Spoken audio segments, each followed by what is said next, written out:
আসসালামু আলাইকুম viewers, welcome to my another new blog. তো তোমরা সবাই কেমন আছো? আশা করছি ভালো আছো। আলহামদুলিল্লাহ আমিও অনেক ভালো আছি। আর আমার কাছে যেটা সবথেকে কমন সেটা হলো আমার ছেলের রাগ। তো সেটা কেন রাগ করেছে তোমরা অবশ্যই দেখতে পাবে ভিডিওর এন্ডে। তো ভিডিওটা অবশ্যই শেষ পর্যন্ত দেখো।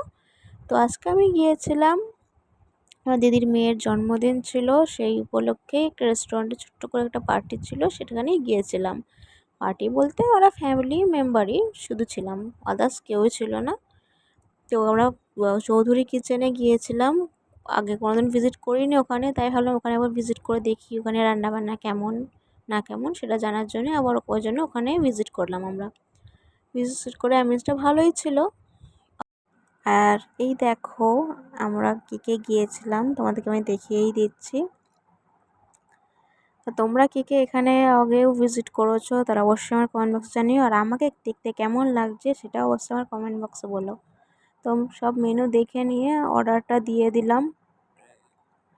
অর্ডারটা দেওয়ার পরই ওয়েট করছিলাম, তার জন্য তখন ভাবলাম যে হ্যান্ডটা ওয়াশ করে আসে। এখানে প্লেটও চলে এসছে।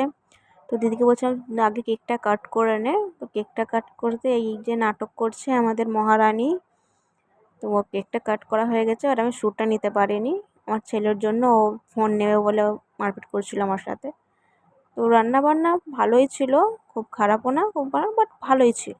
তো আজকের জন্য এতটাই। ভিডিওটা ভালো লাগলে লাইক কমেন্ট শেয়ার করে দিও অ্যান্ড ফলো করতে ভুলো না। টাটা।